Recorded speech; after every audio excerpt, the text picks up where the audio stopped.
Ces montres haut de gamme, ces bijoux, ces sacs griffés ou ces vêtements vous paraissent inabordables, pourtant ils pourraient vous appartenir. Déjà portés ou oubliés dans un placard, ces objets de luxe ont perdu de leur valeur. Sur le marché de l'occasion, ils sont revendus à moitié prix. Le luxe d'occasion, est-ce une nouvelle façon de consommer? Comment sont fixés les prix? Y a-t-il des pièges à éviter? Certaines boutiques se sont spécialisées dans le luxe d'occasion. Dans ces rayons, tous les vêtements, les accessoires ont déjà été portés. Je vais vous montrer une veste de couturier français qui est en vente chez nous à 355 € et qui serait chez eux à plus de 1500 et peut-être même un peu plus. Cette cliente vient plusieurs fois par mois depuis 10 ans. Donc vous cherchez un pantalon et un pull. Et ici, elle flâne, inspecte les rayons à la recherche de la bonne affaire. Je fais pratiquement plus les boutiques ailleurs. Du coup, je fais pas mal de dépôts-ventes et je m'y retrouve vraiment. Les clientes, il y en a de plus en plus. Dans ce dépôt-vente, le chiffre d'affaires a augmenté de 15% en 5 ans. On a un joli blouson en cuir avec un col fourrure. Là, c'est une bonne marque qui sera à 295 € parce que l'état est neuf. Je vois, il n'y a aucun défaut dans le tissu, aucune altération. Des vêtements vendus de 20 à 500 €, moitié moins cher que le prix du neuf. 1000 pièces sont déposées par jour dans l'arrière-boutique. Les femmes font la queue, parfois plusieurs heures, pour vider leur placard et vendre leurs vêtements. Sandrine Gabet vient de loin pour déposer son manteau en vison. Elle espère en tirer le meilleur prix. En prix d'achat? Je crois que c'était dans les 700. Et en année? Il a 3 ans. Ici, une seule règle est appliquée.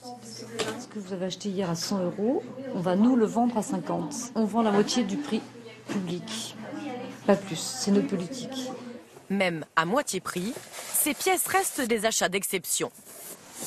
Priscilla Balestier, 32 ans, est une passionnée d'accessoires. Impossible pour elle de s'offrir des articles de luxe. Alors depuis 1 an, elle s'est mise à l'occasion. Mon premier achat, un sac noir, très classique, intemporel, que je peux mettre du coup tous les jours. J'ai aussi acheté ma montre que je porte actuellement. Je l'ai acheté 1400 € au lieu de 5000 €. Elle achète ses produits 40 à 70% moins cher que le prix du neuf, grâce à un site internet où elle se connecte en moyenne une fois par mois. J'ai pas forcément les moyens d'acheter régulièrement chez des marques. Et aujourd'hui, pour moi, c'est un moyen d'accéder à des produits iconiques et d'avoir vraiment des très belles pièces à un moindre coût. Sur ce site, le panier moyen d'une cliente est de 1500 €.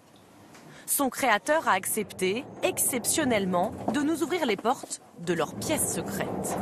Vous êtes dans la caverne d'Ali Baba, voilà, du luxe d'occasion. Montrez-nous un petit peu ce qu'on peut trouver. Alors suivez-moi. Ici, des centaines de montres, de bijoux et plus de 3000 sacs griffés, vendus entre 40 et 70% de leur prix. Alors là, vous avez un exemple de quelques pièces très recherchées par nos clients. Vous avez par exemple des collections entières d'Hermès Kelly. Alors vous allez trouver aussi des sacs Vuitton, des sacs Chanel, etc. Voilà. Donc chaque pièce a intrinsèquement une valeur de cœur pour les clients, mais aussi une valeur financière, puisque vous allez trouver ici des pièces qui peuvent valoir jusqu'à 15-20 000 €. Depuis 2 ans, ce site a vendu plus de 20 000 produits à des clients du monde entier. Les prix vont de 400 à 26 000 €. Alors, comment sont-ils fixés? Ici, chaque article a une cote. Une cote définie par l'historique des ventes aux enchères depuis plus de 10 ans.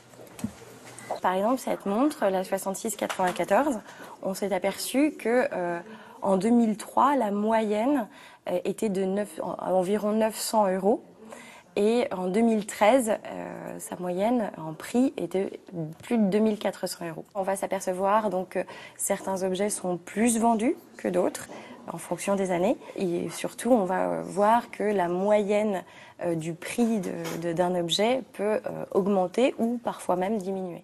Des prix fixés selon l'offre et la demande du moment. Mais lorsque l'on vend du luxe d'occasion, il faut garantir l'authenticité des produits.